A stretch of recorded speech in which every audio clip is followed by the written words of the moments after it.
Então, vamos dar prosseguimento à correção dos exercícios.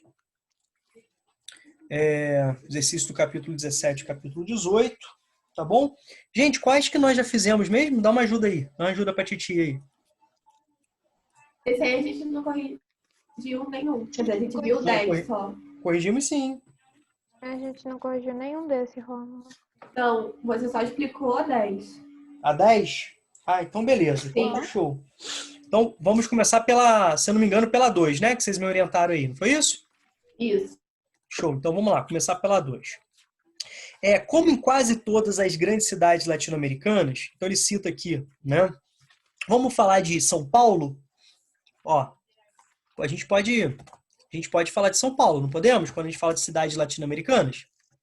Deixa eu só apagar isso aqui que eu fiz.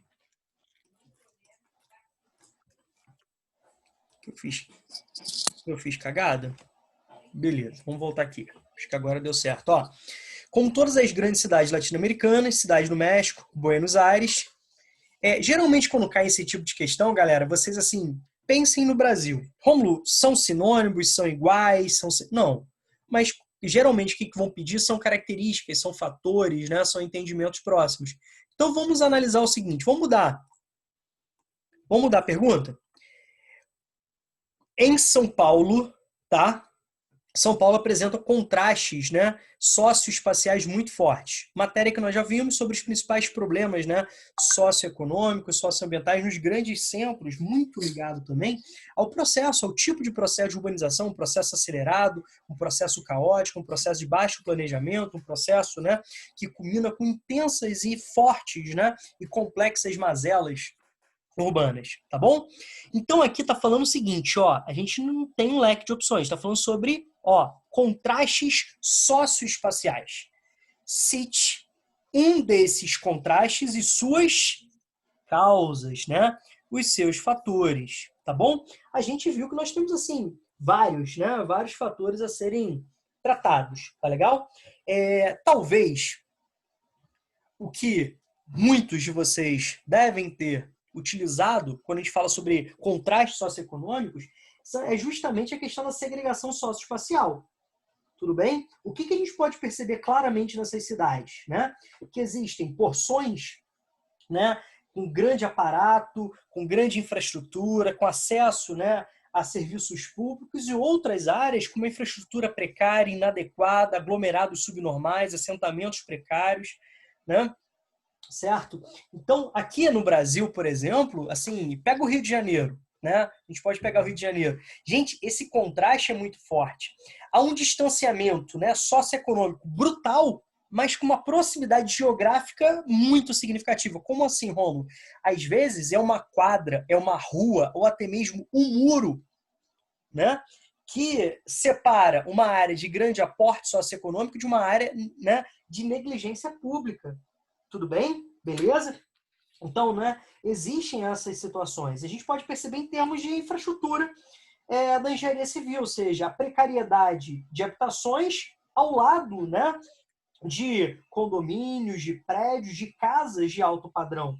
Tudo bem? A gente pode falar de infraestrutura quando a gente fala de áreas, né, com atendimento de coleta de lixo, água tratada, esgoto, né, infraestrutura sanitária e outras áreas onde a gente pode perceber que a infraestrutura é muito, né, negligente, muito aquém, restrita, né?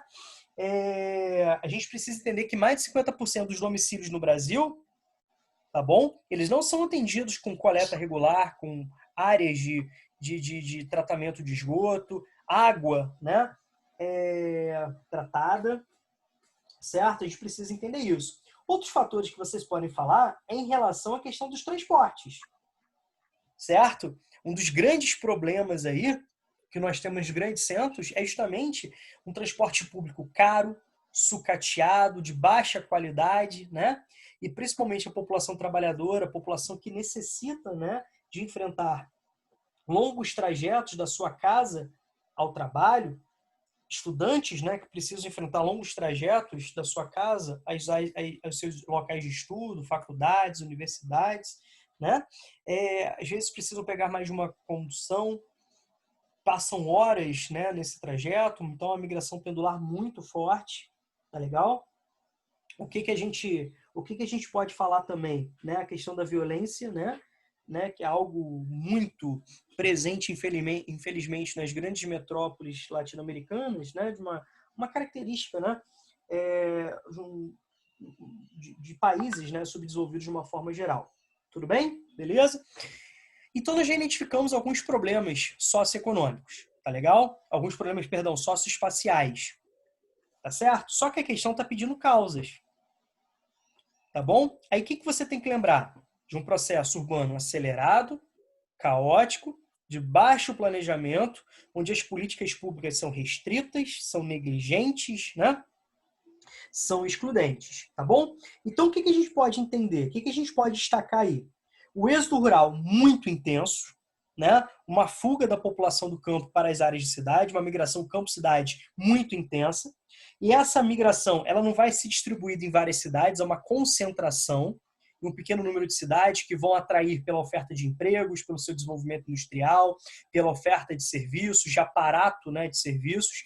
Então, isso nós temos uma outra caracterização, a chamada hipertrofia, né, do setor terciário, ou seja, você tem uma aglomeração muito forte, né, um inchaço do setor terciário, com ofertas de emprego de baixa qualificação, né, com a oferta de baixos salários, com baixa formalidade, não é isso? E a gente pode também falar sobre a macrocefalia urbana, ou seja, cidades inchadas com uma grande concentração populacional, você não tem uma distribuição entre cidade pequeno, médio, longo e grande porte.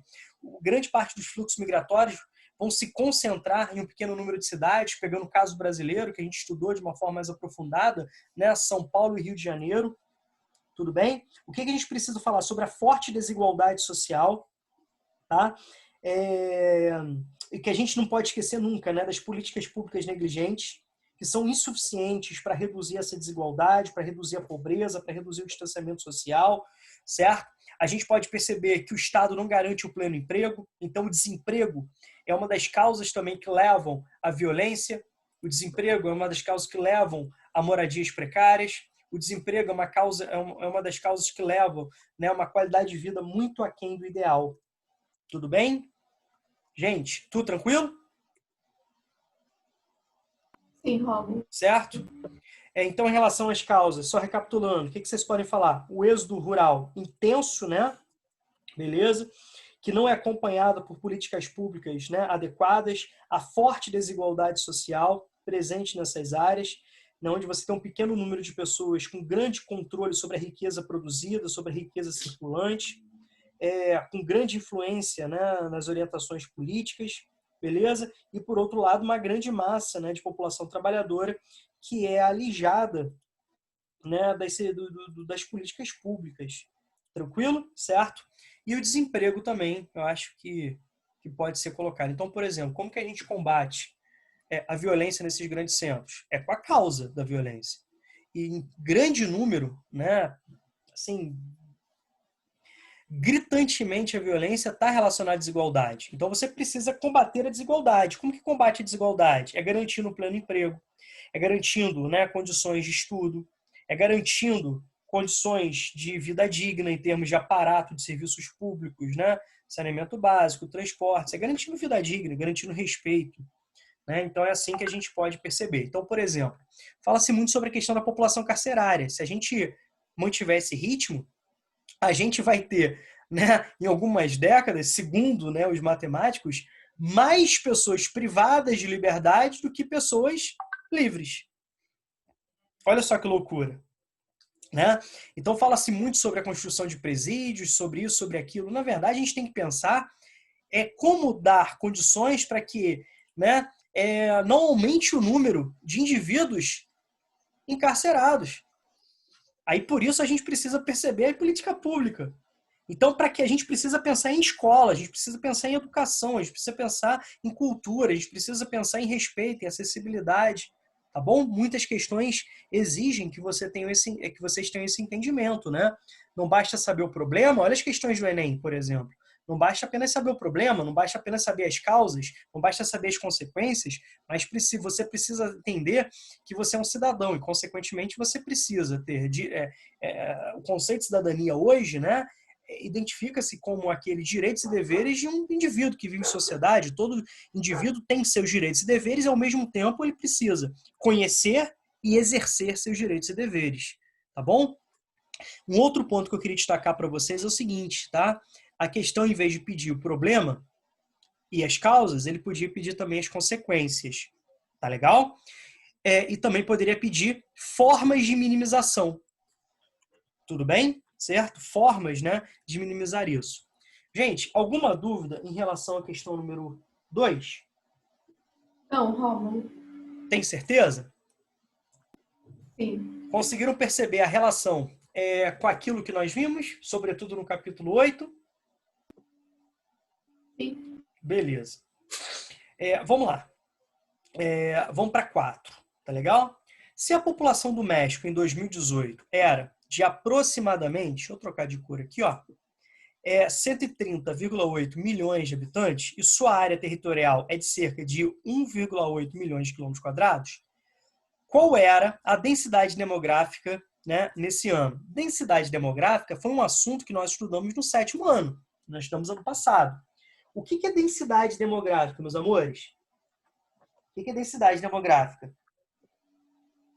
Quantas pessoas tem por quilômetro quadrado? Perfeito, né? O número de habitantes por quilômetro quadrado. Então, como que você chega a essa conclusão?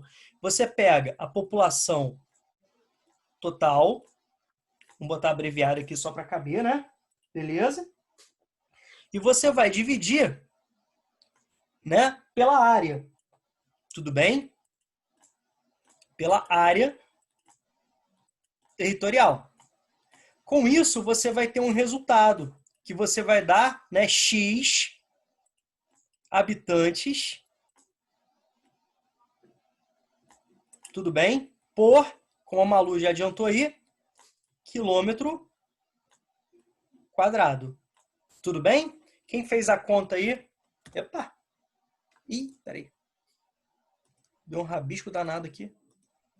Ué, como que eu apago isso? Foi eu que fiz isso, não foi?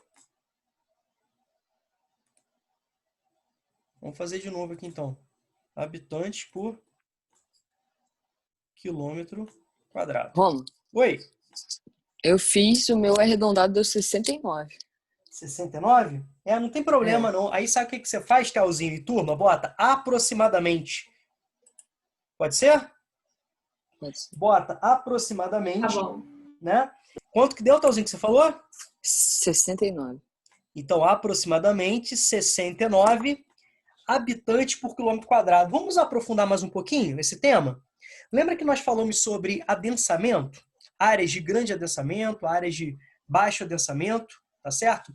Geralmente se utiliza, né? Geralmente como se utiliza como referência, uma referência não oficial, tá bom? Não existe esse parâmetro, mas até 100 habitantes por quilômetro quadrado, a gente fala que é um país de baixa densidade demográfica. Com acima de 100 habitantes por quilômetro quadrado, a gente fala que é um país de alta densidade demográfica. Tá legal? Vamos pegar o caso do Brasil? O Brasil, né, tem hoje a 6ª maior população do mundo, tá? Perdeu para o Paquistão recentemente, né? A 5ª posição. E tem o 5º maior território do mundo. A densidade demográfica brasileira é próxima, né, a 24 habitantes por quilômetro quadrado. Então, assim, é bem menor que a do México. Tá legal? Então, isso leva-se àqueles conceitos que nós chamamos de país populoso e povoado. Então, o Brasil é um exemplo de país populoso, concorda ou não? Mas de baixo povoamento, de baixa densidade demográfica. Tá legal aí? A mesma coisa o México. Tá bom? A mesma coisa ao enquadramento do México. Deu para fazer uma revisãozinha de assuntos que nós vimos no 7º ano, meus amores? Sim. Tudo tranquilo? Tudo no esquema? Sim, Rômulo. Beleza.